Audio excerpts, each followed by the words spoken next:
Hello, I'm Jennifer Rowland from Nutanix. Today we're going to take a look at our image service, which is on our Prism Central instance. If we navigate to Virtual Infrastructure and to Images, this location outlines images available as well as options to upload image. If we'd like to add an image, we click on it. We'll see options to either provide a file or a URL. Today we're going to provide a file. Let's select this ISO. Hit Next.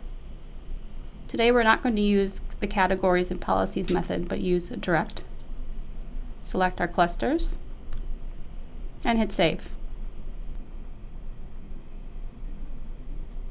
And we now see our ISO has been uploaded to the image service for use. Thank you.